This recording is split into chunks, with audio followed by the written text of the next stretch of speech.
Kasus seorang guru honorer di Kabupaten Probolinggo ditahan karena diduga merangkap pekerjaan dan menerima honorarium dari dua sumber anggaran negara tengah jadi sorotan. Guru tersebut berinisial MHH juga menjabat sebagai pendamping lokal desa. Rangkap jabatan inilah yang menjadi alasan Kejaksaan Negeri Kabupaten Probolinggo resmi menahan MHH atas dugaan tindak pidana korupsi terkait rangkap jabatan pada Kamis 13 Februari. MHH diduga menerima gaji ganda dari anggaran negara selama 5 tahun sebagai pendamping lokal desa sekaligus guru tidak tetap. Penyidik menemukan adanya dugaan pelanggaran dalam penerimaan honorarium dari dua sumber anggaran berbeda. Dilansir dari Kompas.com, Kepala Seksi Intelijen Kejari Kabupaten Probolinggo Taufik Eka Purwanto mengungkapkan praktik lancung ini telah berlangsung sejak tahun 2019. MH menjabat sebagai PLD Badan Pengembangan SDM dan Pemberdayaan Masyarakat Desa, Daerah Tertinggal dan Transmigrasi di Desa Brabe, Kecamatan Maron. Gajinya serta biaya operasional sebesar 2,23 juta rupiah per bulan. MH juga tercatat sebagai guru tidak tetap di SD Negeri Brabe 1, Kecamatan Maron. Menurut Taufik, dalam klausal kontrak tenaga pendamping desa, ditegaskan PLD dilarang merangkap jabatan sebagai guru tidak tetap jika gajinya bersumber dari anggaran negara, baik APBN, APBD, maupun anggaran pendapatan belanja desa.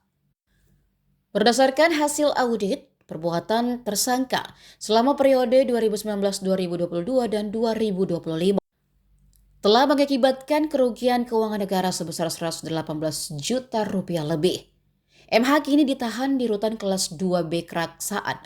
Dia dijerat pasal 603 Undang-Undang Nomor 1 Tahun 2023 tentang Kitab Undang-Undang Hukum Pidana dan pasal 604 Undang-Undang Nomor 1 Tahun 2023 tentang KUHP.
Download Tribun X sekarang, menghadirkan lokal menjadi Indonesia.